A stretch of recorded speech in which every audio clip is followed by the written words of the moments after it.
लेकिन मसला सिर्फ इतना है कि आप मुझे सिर्फ ये बता दीजिए कि शहबाज शरीफ साहब चाहे वो आईपैड्स हों, टैबलेट्स हों, जिस तरह से आज उन्होंने डिस्ट्रीब्यूट किए स्टूडेंट्स को, उससे किसका फायदा हो रहा है, किसका नहीं फायदा हो रहा है, what kind of audience is he playing to? I don't understand what your prime minister is actually doing. और क्या बांग्लादेश की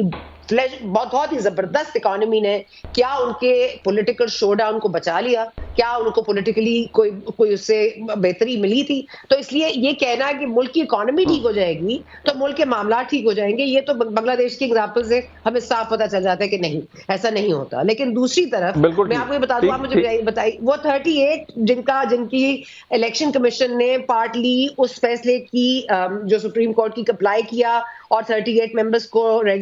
अपनी वेबसाइट पर डाला, उसमें से आज 39 और 41 का जो फर्क है, वो 3 जो हैं वो रिकाउंटिंग में वापस चले गए नून लीग के पास। तो मुझे बताइए,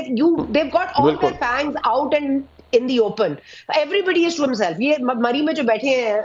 नवाज शरीफ साहब, वो भी आज मेरा ख्याल है थोड़ी देर में शायद वापस ही आ जाए, उनको कोई इतनी खुशी हो इस फैसले से कि आज फैज हमीद साहब के खिलाफ कोई मामला हो गया है, तो अब उनको भी कुछ नजर आएगा कि कोई बिकॉज यहां तक कहा जाता है, अब ये of course I can't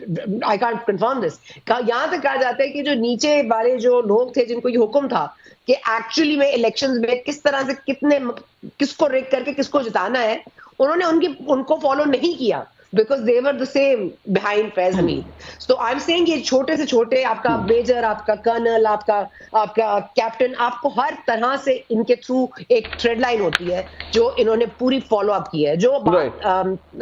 Faisal वाडा साहब कर रहे हैं, वो फैसल वाडा साहब बिल्कुल सही कह रहे हैं, लेकिन वो एक बात मैं आपसे भी कह रही थी, उनसे जरूर पूछते हैं आप कि वो PIA की फ्लाइट जिस दिन टाइम पे जाएगी ना, उस दिन इस मुल्क में हालात ठीक होंगे। तो और आज शेख रशीद साहब ने भी कह दिया कि अगर मेरे साथ गेट नंबर 4 वाले ये कर सकते हैं तो फिर आप सोच लेंगे कि किसी के साथ भी कर सकते हैं। और उसके बाद फैज हमीद साहब की खबर आई, तो आप बिल्कुल प्रिपेयर्ड रहे कि ये हुकूमत भी जाएगी, कॉन्स्टिट्यूशनल मेल्टडाउन नहीं होगा और कोई और हुकूमत आएगी, टेक्नोक्रेट सेटअप भी बन सकता है, कुछ भी हो सकता है, पर ये नहीं चलेगा।